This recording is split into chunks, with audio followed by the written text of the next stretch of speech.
할렐루야. 할렐루야. 우리 한번 인사하겠습니다. 오늘도 좋은 일이 일어납니다. 인사하시겠습니다.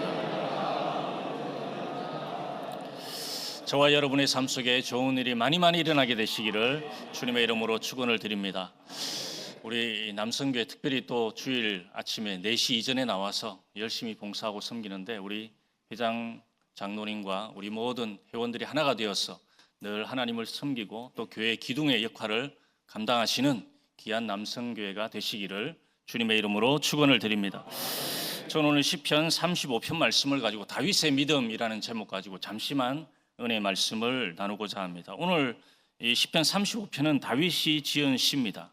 근데 다윗이 언제 지었느냐? 사울 왕을 피해 다닐 때에 한 14년, 15년 도망자의 신세가 되어서 피해 다닐 때에 지은 시입니다. 그래서 다윗이 핍박당하고 고난당하는 그 시기에 지은 시고, 그리고 자기의 구원을 간절히 호소하는 시가 바로 오늘 시편 35편 말씀입니다. 오늘 본문 말씀을 통해서 하나님이 또 어떠한 하나님이고 또 다윗은 어떠한 믿음을 가졌는지 우리가 한번 살펴보면서 하나님이 나에게 주시는 영적인 메시지가 무엇인지 알아보고자 합니다. 첫 번째로 이 다윗의 믿음은 하나님께 도움을 구하는 믿음이었다라는 것입니다. 아멘이십니까?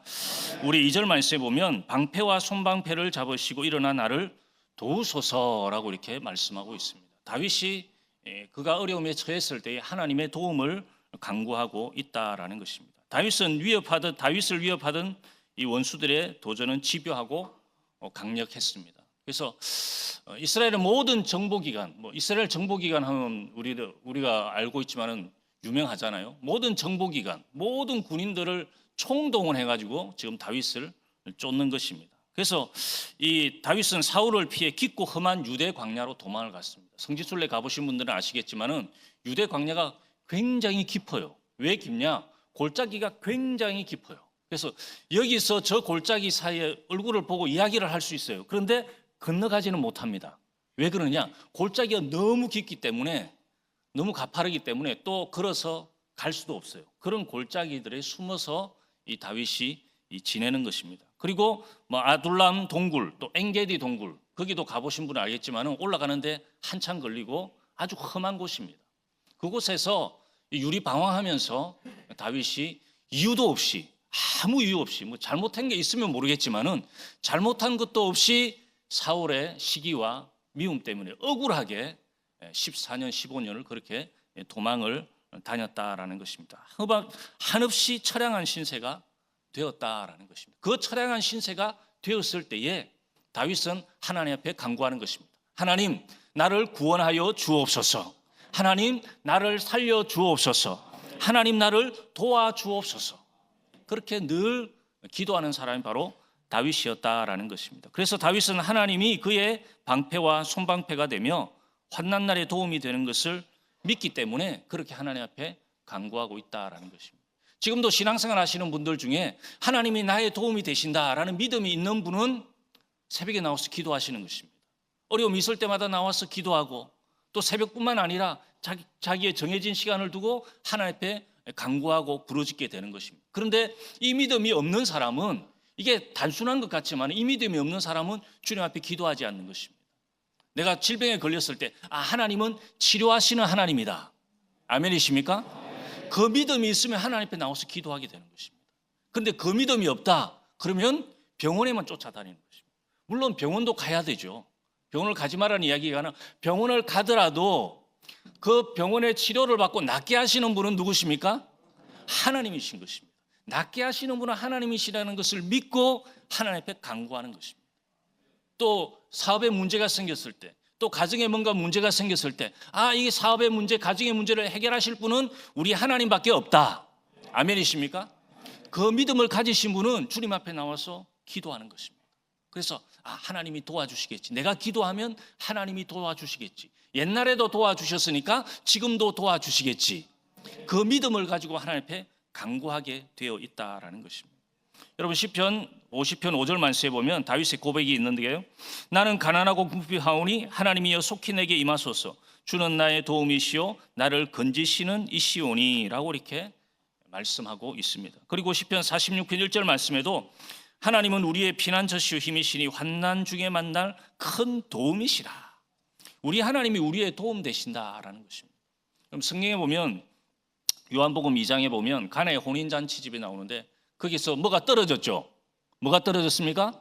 포도주가 떨어졌어요. 일주일 동안 잔치를 하는데 포도주가 떨어졌어요.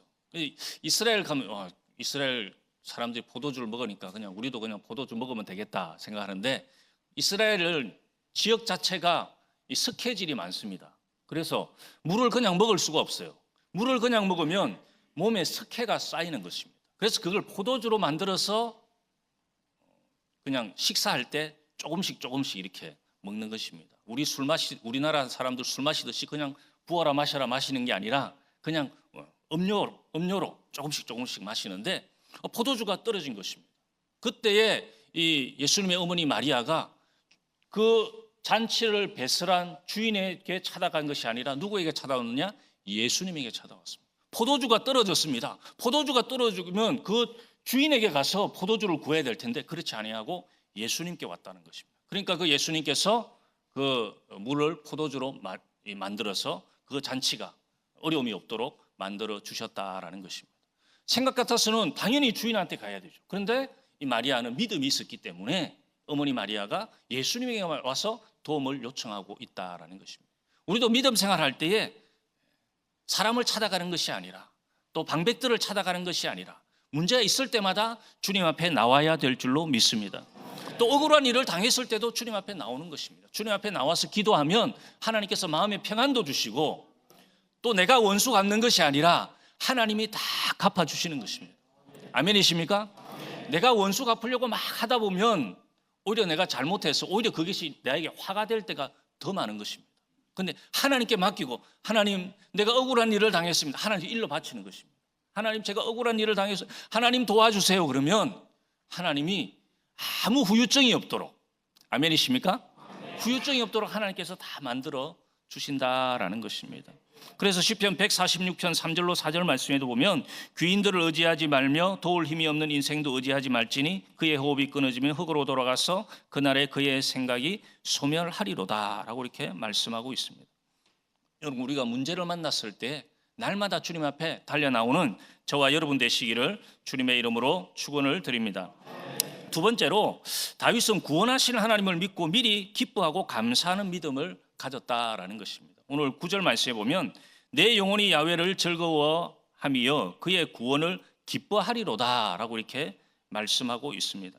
다윗의 도망은 기약 없는 도망이었습니다. 우리는 알고 있죠. 14년, 15년 정도 한 10년 지나면 다윗의 고난이 끝날 것이다. 우리는 이미 성경을 통해서 알고 있기 때문에 10년, 15년만 참으면 된다라고 생각했지만은 다윗의 고난은 그 당시에 다윗은 이 고난이 언제 끝날 줄을 몰랐습니다. 왜 그랬냐?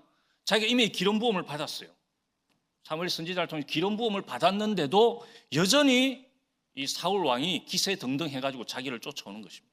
그 정도 되면 사울이 시름시름 앓다가 죽어야 되는데 죽지가 않는 것입니다. 더 기세가 등등해서 이 다윗을 죽이려고 쫓아오는 것입니다.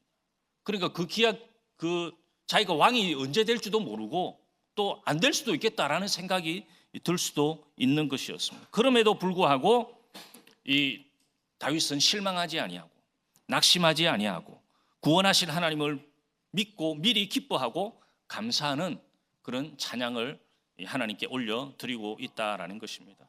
여러분 우리도 마찬가지지만 고난의 때요 환난의 때를 만날 때가 있습니다. 분명히 하나님이 응답은 주신 것 같은데 빨리 해결이 안 될 때가 있어요. 근데 믿음이 조금 작은 사람들은 하나님이 금방 해결해 주시는데 이제 믿음이 좀 자란 사람들은 하나님의 때에 주시려고 기다리게 하시는 것입니다. 아멘이십니까? 그때 잘 기다려야 돼요. 다윗처럼 낙심하지 아니하고 미리 하나님께서 응답 주실 것을 끝까지 바라보고 낙심하지 아니하고 하나님을 기뻐 찬양하는 믿음의 삶을 살아가야 될 줄로 믿습니다. 여러분 하나님이 미리 구원해 주시고 또 응답 주실 것을 미리 바라보고 기뻐하고 감사하는 것이 쉽지 않습니다. 왜? 지금 현실이 어려우니까. 그런데 다윗은 그러한 믿음을 가졌다라는 것입니다. 다윗은 시편 138편 7절에서 고백하기를 내가 환난 중에 다닐지라도 주께서 나를 살아나게 하시고 주의 손을 펴사 내 원수들의 분노를 막으시며 주의 오른손이 나를 구원하시리이다. 내가 환난 중에 있을 때도 결국에는 하나님께서 구원하여 주신다. 미리 감사하는 것입니다. 그래서 이미 되어 있다는 말이 있습니다. 이미 되어 있다. 이미 믿음의 눈으로 미리 보는 영적인 믿음을 가져야 된다는 것입니다. 이미 내 속에는 내 믿음으로는 이미 이루어진 것입니다. 이미 응답받은 것입니다. 이미 문제는 해결받은 것입니다. 다윗은 이미 왕이 된 것입니다. 그 마음에는 이미 하나님께서 기름 부음을 받았기 때문에 이미 그 마음 속에는 왕이 되어 있는 것입니다. 그러니까 지금 고난 당하고 환난 당해서도 낙심하지 아니하고 좌절하지 아니하고 미리 하나님 앞에 감사하고 찬양하고 있다라는 것입니다. 여러분, 예수님도 마태복음 14장에서 오병이어 기적을 일으키실 때에 하늘을 우러러 축사하셨다.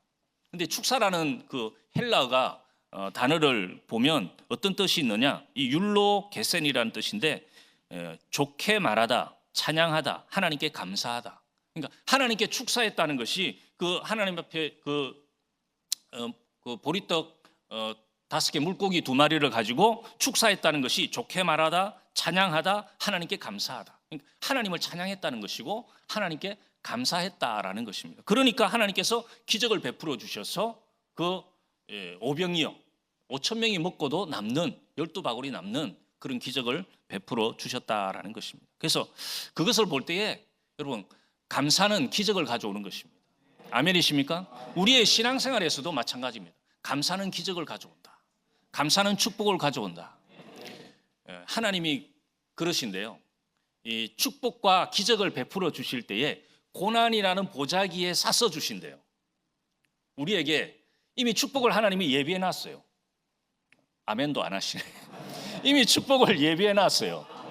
이미 응답을 예비해 놨어요. 그런데 이것을 주실 때 고난이라는 보자기에 싸서 주신다는 것입니다. 근데 고난을 만나면 기분이 좋아요, 안 좋아요?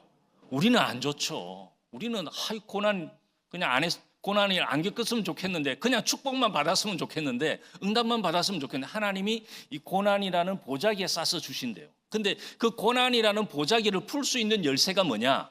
감사라는 것입니다. 그래서 나에게 고난이 왔어요. 고난이라는 이 보자기가 왔어요. 그런데 그 속에는 믿음의 사람은 그 속에 축복이 들어있다는 걸 이 영적인 눈으로 보고 알아야 돼요. 아멘이십니까? 영적인 눈으로 보고 그 속에 축복이 들어있구나, 기적이 들어있구나. 그럼 내가 뭘 해야 될까? 불평하고 원망하는 것이 아니라 뭘 해야 돼요? 감사해야 된다. 감사를 하면 이 고난의 보자기가 풀어진대요. 그 속에 축복이 그리고 기적이 우리의 삶에 나타나게 된다라는 것입니다. 그런데 이 다윗도 마찬가지입니다. 그 고난 가운데서도 여전히 기뻐하며 하나님 앞에 감사하는 삶을 살았다. 여러분, 그와 같은 믿음을 가지게 되시기를 주님의 이름으로 축원을 드립니다. 마지막 세 번째로, 다윗은 고난 중에도 하나님에 대한 믿음이 약하여지지 않고 종일 하나님을 찬송하는 견고한 믿음을 가졌다라는 것입니다. 저와 여러분도 이런 견고한 믿음을 가지게 되시기를 주님의 이름으로 축원을 드립니다. 28절 말씀에 보면 나의 혀가 주의 의를 말하며 종일토록 주를 찬송하리이다. 이때 구원받은 것이 아닙니다. 이때 문제 해결받은 것이 아닙니다. 그런데도 종일토록 내가 하나님을 찬양합니다. 종일토록 내가 하나님을 찬송합니다 라고 견고한 믿음을, 다윗의 견고한 믿음을 볼 수 있다라는 것입니다. 그래서 우리가 고난을 만나고 어려움을 만나도 이 낙심하지 말고 좌절하지 말고 이 다윗처럼 여전히 찬양하는, 아멘이십니까? 여전히 기뻐하고 여전히 하나님만 바라보는 그런 은혜의 삶을 살아가야 될 줄로 믿습니다. 이 시기가 다윗에게 있어서는 가장 힘든 시기였습니다. 다윗에게 있어서는 가장 힘든 시기. 주의 종들도 가장 힘든 시기가 있어요. 왜 그러니까 주의 종으로 하나님이 훈련시키는 시간이 있거든요. 저도 한 10년 정도 훈련을 받은 것 같은데, 결혼하고 한 10년 정도 훈련을 받은 것 같아요. 그때가 제일 힘들었어요. 그래서 그때 다시 한번 돌아갈래? 누가 물어보면 절대 안 돌아간다 그래요. 왜? 너무 힘들게 그때는 그 훈련을 받은 기간이니까. 근데 다윗도 마찬가지. 이때가 가장 힘들 때예요. 돌아가고 싶지 않을 아마 시간이겠죠. 그런데 가장 힘들 때인 시간임에도 불구하고 그는 여전히 하나님을 찬양하고 있다. 여전히 의롭고 선하신 하나님, 여전히 좋으신 하나님. 여러분, 고난 가운데 좋으신 하나님은 찬양하기 쉽지 않습니다. 그런데 여전히 좋으신 하나님, 여전히 우리 하나님은 의롭고 선하신 하나님이고, 여전히 하나님은 나의 방패가 되시고 요새가 되어주신다. 그것을 다윗이 고백하고 있다라는 것입니다. 어느 시골 자매가 있었어요. 너무 가난하게 생활을 했다고 합니다. 그래도 신앙생활을 하면서 이것을 잘 이겨나가는데도 너무 힘이 든 것입니다. 그런데 어느 날 꿈을 꾸었대요. 꿈을 꿨는데 자신이 너무도 무겁고 큰 이 십자가를 지고 걸어가는 것을 꿈에 자기 자신을 보게 되었습니다. 근데 예수님이 나타난 것입니다. 꿈에. 그러니까 자기가 십자가를 지고 있는데 그 십자가가 길고 너무 무거우니까 예수님에게 부탁을 해요. 예수님, 십자가가 너무 무거우니 좀 잘라주세요. 그러니까 그래? 알았다. 잘라주셨대요. 그리고 또 가다 보면 또 무거워요. 또 예수님이 나타났어요. 꿈에. 그리고 또 잘라주세요. 또 잘랐어요. 3번을 그렇게 했다는 것입니다. 3번을 그렇게 해서 십자가를 잘랐대요. 그런데 자르고 나서 요단강 앞에 서게 되었는데 요단강이 나타났어요. 요단강 앞에 서게 되었는데 다른 사람들은 그 자르지 않은 십자가로 이 요단강을 탁 걸치더만은 그걸 타고 넘어가는 것입니다. 그런데 자기는 어떻게 했어요? 이미 잘랐어요. 3번이나 잘라 놓으니까 이게 안 닿는 것입니다. 요단강을 건널 수가 없었다는 것입니다. 그때 예수님의 음성이 들렸습니다. 누구든지 나를 따라오려거든 자기 십자가를 지고 나를 따르라. 십자가를 지고 따라야지 십자가를 자르고 따라서는 안 된다는 것입니다. 여러분 무슨 이야기입니까? 우리에게 어떤 고난과 시련의 십자가가 다가오더라도 자르면 안 된다는 것입니다. 아멘이십니까? 자르지 말고 그 시련과 고난의 십자가를 이기고 견디는 것입니다. 다윗도 지금 이기고 견디는 시기입니다. 그런데 이기고 견뎌서 참 믿음, 흔들리지 않는 믿음. 우리가 믿음 생활할 때 흔들리지 말아야죠. 그래서 이 시온산이 요동하지 아니하는 것처럼 흔들리지 아니하는 믿음을 가져야 되고, 또 봉사할 때도 흔들리면 돼요, 안 돼요? 기분이 좋으면 막 봉사하고, 여기는 그런 분이 하나도 없어요. 기분이 안 좋으면 봉사 안 하고, 그러니까 한 분도 없는데 다른 데 가면 좀 있어요. 여러분 흔들리지 말고 언제나 하나님을 견고히 붙잡고 믿음 생활하면 하나님께 그의 삶을 축복하여 주시고 은혜를 베풀어 주실 줄로 믿습니다. 여러분 오늘 다윗과 같이 믿음이 약해질 상황 가운데 있다 할지라도 여러분 믿음이 약해지지 마시기를 주님의 이름으로 축원을 드립니다. 제가 다윗을 설교할 때마다 항상 느끼는 게 있습니다. 다윗이 위대해요, 안 위대해요? 위대하죠. 사실 다윗은 위대한 믿음을 가졌습니다. 그런데 그 다윗을 다윗되게 한 사람이 누굽니까? 다윗을 다윗되게 한 분이 누구예요? 하나님이죠. 하나님. 물론 사울이 그 연단하는 데 도움을 주기는 했지만은 하나님이죠. 그죠? 다윗을 다윗되게 한 것은 하나님이십니다. 마찬가지로 우리도 우리의 믿음이 자라게 하시고 연단하게 하시고 결국에는 우리의 믿음이 하나님 앞에 올려드리게 만들어 주시는 분은 하나님이신데, 다윗도 위대하지만은 사실은 하나님이 더 위대해서 그 다윗을 잘 다듬고 만들어 가셨다는 것을 우리는 알아야 될 줄로 믿습니다. 결론적으로 오늘 우리에게 다가온 어떠한 문제라도 먼저 주님 앞에 우리는 가져와야 되고, 또한 구원하실 하나님을 믿고 미리 기뻐하고 또 미리 감사하고, 또 고난 중에도 오히려 하나님에 대한 믿음이 약하여지지 않고 종일토록 하나님을 찬양하는 저와 여러분 되시기를 주님의 이름으로 축원을 드립니다.